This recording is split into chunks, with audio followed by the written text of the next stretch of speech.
বন্ধুরা, আমি বানাচ্ছি ফুচকা। কীভাবে বানাচ্ছি দেখে নাও। ফুচকাটা পুরো দোকানের মতো হয়েছে, দেখেছো কি সুন্দর ফুলেছে, কালারটাও খুব সুন্দর হয়েছে। এটা হলো টক জলটা, একটু বেশি করে তেঁতুল দিয়েছি, আর জিরে গুঁড়ো আর লঙ্কা গুঁড়ো, কাঁচা শুকনো লঙ্কা গুঁড়ো করে দিয়েছি। আলুটা মেখে নিয়েছি পেঁয়াজ টিয়াজ দিয়ে ভালো করে। এবার আমি এখানে একটু সুজি নিয়েছি, চালের গুঁড়ো নিয়েছি আর আটা নিয়েছি। অল্প চালের গুঁড়ো, অল্প সুজি নিয়েছি, আটা একটু বেশি নিয়েছি। একটু তেল দিয়ে দিয়েছি, হালকা নুন দিয়েছি, মাখিয়ে নিচ্ছি। শক্ত শক্ত মাখাতে হবে, দিলে ফুচকাগুলো ফুলবে আর ক্রিস্পি হবে। বানিয়ে নিচ্ছি। আমার আটা মাখানো হয়ে গেল।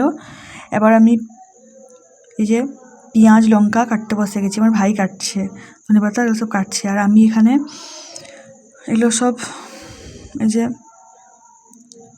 জিরা আর শুকনো লঙ্কা এগুলো গুঁড়া করেছি, এগুলো দিচ্ছি আলু মাখাটা খেতে ভালো লাগবে দিলে। খুবই গরম আলু মাখাটা মাখাচ্ছি নুন দিয়ে।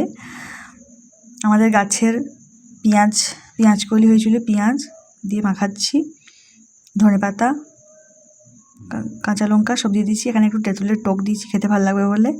এবার লুচিগুলো আমার মা বেলে নিচ্ছে, ছোটো ছোটো সাইজ করে বেললে পুরো ফুচকার মতোই শেপ হবে। বেলে নিচ্ছে মা। এবার ছাঁকার পালা। এখানে আমার আলুটা পুরোপুরি রেডি হয়ে গেছে আর টক জলটাও রেডি। এবার ফুচকাগুলো বাবা ভেজে নিচ্ছে। আমরা সবাই মিলে ফুচকা বানাচ্ছি, বাবা ভেজে নিচ্ছে। আমার রেডি হয়ে গেছে ফুচকাগুলো, ক্রিস্পি হয়েছে পুরো, দেখেই বোঝা যাচ্ছে।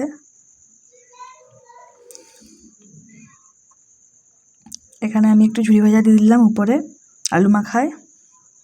এবার ফুচকাগুলো এক এক করে বানিয়ে নিচ্ছি। বন্ধুরা, আমার ভিডিওটা কেমন লাগলো অবশ্যই জানাবে। ধন্যবাদ বন্ধুরা।